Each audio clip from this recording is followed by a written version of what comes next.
நாங்கள் எங்களுடைய முன்னைய பாடத்திட்டத்திலே பேசிக் என்று சொல்லப்படக்கூடிய பிளாக் குரூப், இன்புட் என்று சொல்லப்படக்கூடிய பிளாக் குரூப்,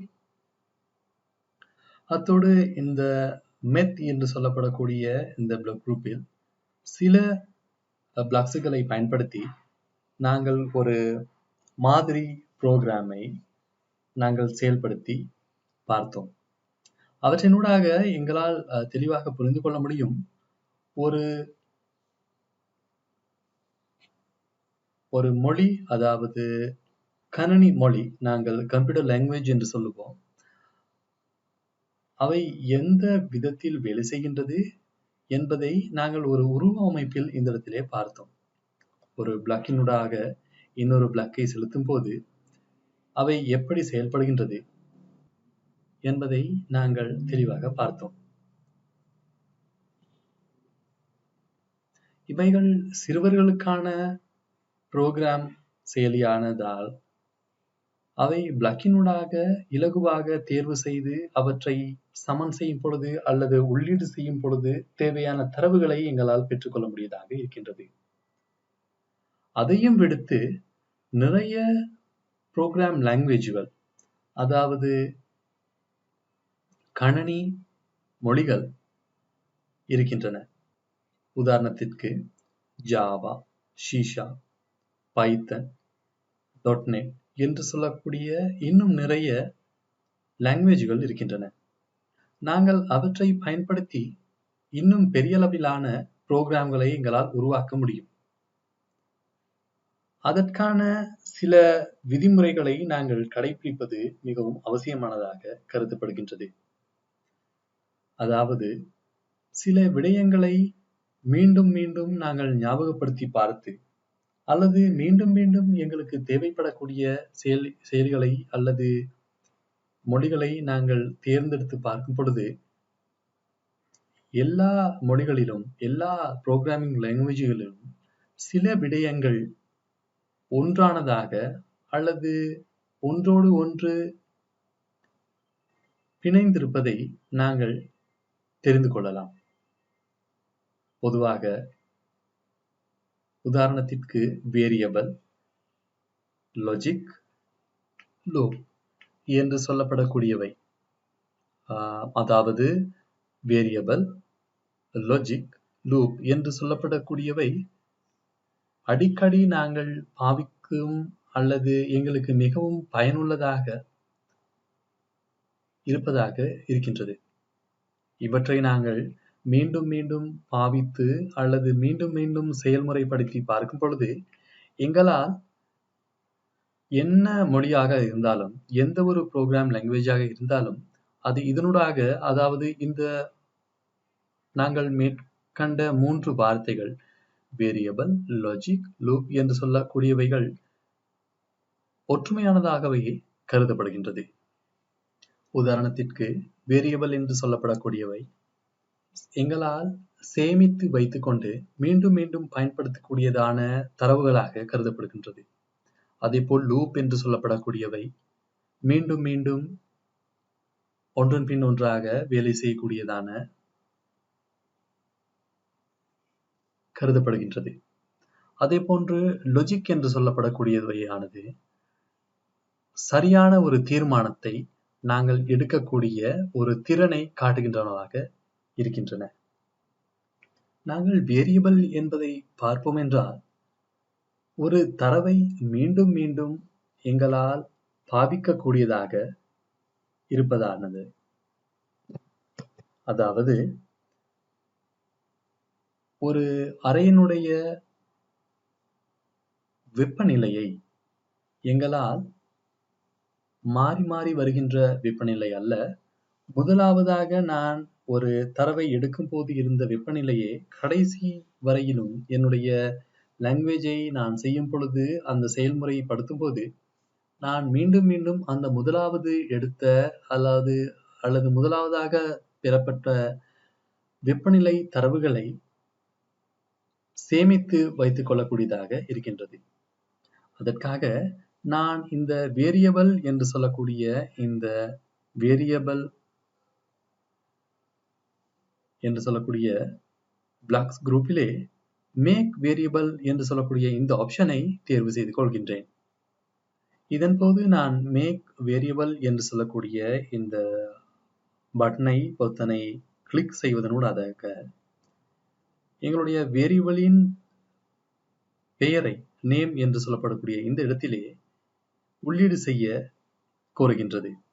இப்பொழுது நான் வெப்பநிலையை அறிந்து கொள்ள இந்த வேரியபிளை சேமித்துக் கொள்ள உருவாக்குவதால் நான் டெம்பரேச்சர் என்றே இந்த இடத்தில் இந்த பெயரை பதிக்கின்றேன்.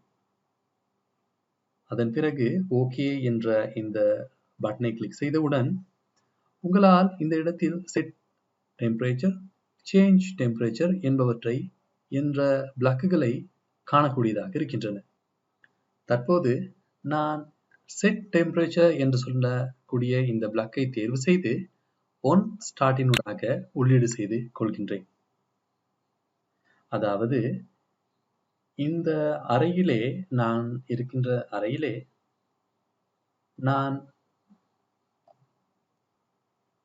நான் இந்த மைக்ரோபிட்டை ஒன் செய்யும் பொழுது, அதாவது அதை செயல்படுத்தும் போது அந்த நேரத்திலே இருக்கக்கூடிய வெப்பநிலையை அறிந்து கொள்வதற்காக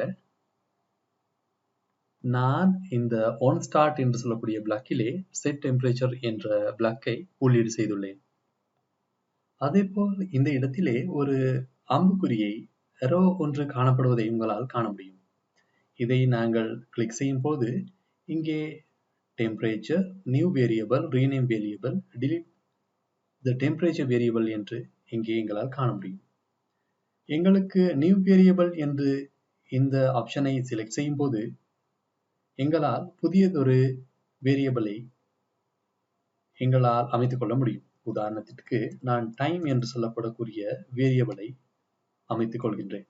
இந்த இடத்தில் உங்களால் பார்க்க முடியும் டைம் என்று சொல்லக்கூடிய வேரியபிள் இருக்கின்றது. தற்பொழுது எனக்கு இது உபயோகப்படுத்தாமல் நான் இதை delete செய்ய வேண்டும் என்றால் இதை செலக்ட் செய்யும் போது delete the time variable என்று சொல்லக்கூடிய இந்த ஆப்ஷனை நாங்கள் delete செய்யும் போது, தெரிவு செய்யும் போது அது அங்கே இல்லாமல் போவதை, அழிந்து போவதை உங்களால் காண முடியும். தற்பொழுது நான் மீண்டும் வேரியபிள் என்று சொல்லக்கூடிய பிளாக்ஸ் குரூப்பிலே மறுபடியும் வேரியபிள் என்ற குரூப்பை தேர்வு செய்யும் பொழுது அந்த இடத்தில் டைம் என்று சொல்லக்கூடிய வேரியபிள் இல்லாமல் இருப்பதை உங்களால் தெளிவாக காண முடியும். நான் மறுபடியும் இன்புட் என்று சொல்லக்கூடிய பிளாக் குரூப்பிலே டெம்பரேச்சர் என்று சொல்லக்கூடிய இந்த பிளாக்கை தேர்வு செய்து இங்கே வைத்துக் கொள்கின்றேன். இப்போது இங்கே உங்களால் காண முடியும் எந்த ஒரு இலக்கத்தையும் இங்கே உங்களால் பார்க்க முடிகிறதாக தெரியவில்லை.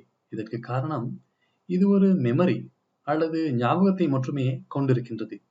ஆதலால் நாங்கள் பேசிக் என்று சொல்லப்படக்கூடிய இந்த இடத்தில் சென்று ஷோ நம்பர் என்று சொல்லப்படக்கூடிய இந்த பிளாக்கை தேர்வு செய்து அதனோடு இங்கே வேரியபிள் என்று நாங்கள் செலக்ட் செய்து டெம்பரேச்சரை நாங்கள் இங்கே கொண்டு சென்று நிறுத்தும் போது உங்களால் இப்பொழுது காண முடியும் இந்த இடத்திலே 21 செல்சியஸ் என்று சொல்லி டிஸ்பிளேயிலே காட்டப்படக்கூடியதாக இருக்கின்றது. இதற்கான காரணம்தான்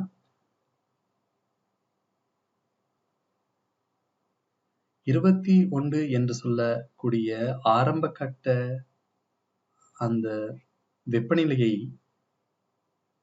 தொடர்ச்சியாக காட்டக்கூடியதாக இருக்கின்றது. அதாவது நாங்கள் தெளிவாக பார்த்தோம் என்றால் இந்த இடத்திலே ஷோ நம்பர் என்று நாங்கள் தெரிவு செய்துள்ளோம். அது டெம்பரேச்சருடைய இலக்கத்தை இந்த இடத்திலே காட்டுமாக இருக்கும். அதோடு இந்த செட் டெம்பரேச்சர் என்று நாங்கள் இந்த இடத்தில் செயலியை அமல்படுத்தி இருக்கின்றோம்.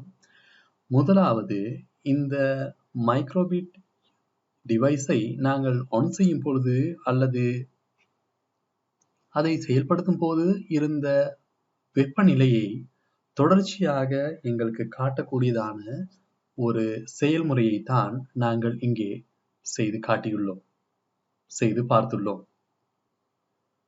நாங்கள் இதை மீண்டும் ஒரு முறை தெளிவாக பார்க்க, இதை சிறிய ஒரு மாற்றத்துடன் நாங்கள் பார்க்கலாம்.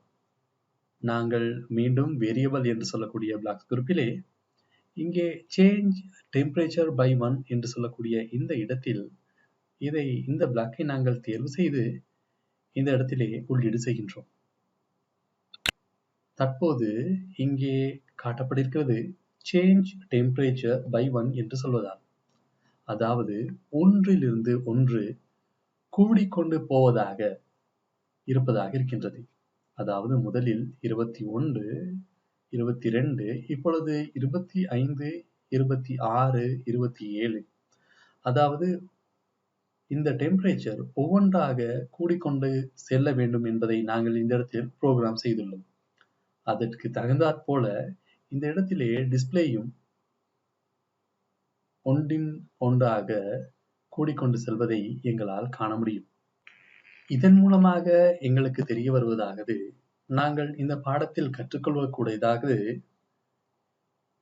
முதலாவது ஆரம்பத்தில் இருந்த டெம்பரேச்சரை விட ஒன்றின் ஒன்றாக கூடிக்கொண்டு டெம்பரேச்சர் செல்வதை, அல்லது வெப்பம் கூடிக்கொண்டு செல்வதை இந்த இடத்திலே நாங்கள் காணக்கூடியதாக இருக்கிறது.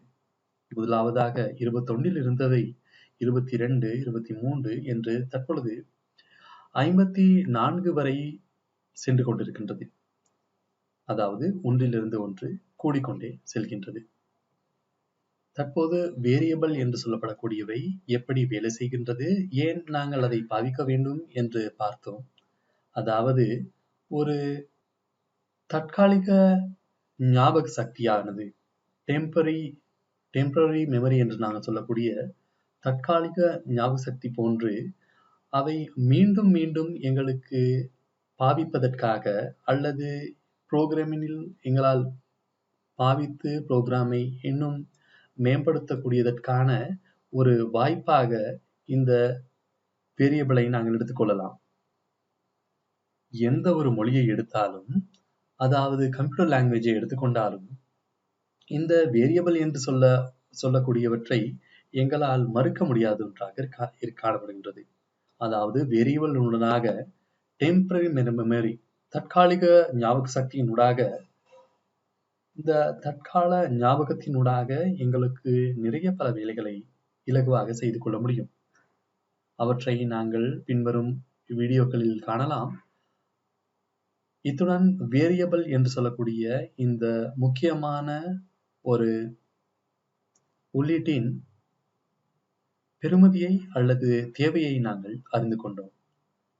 இதனால் வேரியபிள் என்பதை நாங்கள் மிகவும் கவனமாக, அல்லது மீண்டும் மீண்டும் பயன்படுத்தக்கூடிய டெம்பரரி மெமரி என்று சொல்லக்கூடிய இந்த வேரியபிளை நாங்கள் எங்களுடைய எல்லா ப்ரோக்ராம் லாங்குவேஜ்களையும் பாவித்துக் கொள்ள முடியும் என்பதால், இவற்றை சரியான முறையில் தெரிந்து அல்லது சரியான முறையில் இவற்றை பாவிப்பதை நாங்கள் பழகிக்கொள்ள வேண்டும். இத்துடன் வேரியபிள் என்று சொல்லக்கூடிய இவற்றை நாங்கள் முடித்துக்கொண்டு பின்வரும் வீடியோக்களில் மற்றவைகளை பார்க்கலாம்.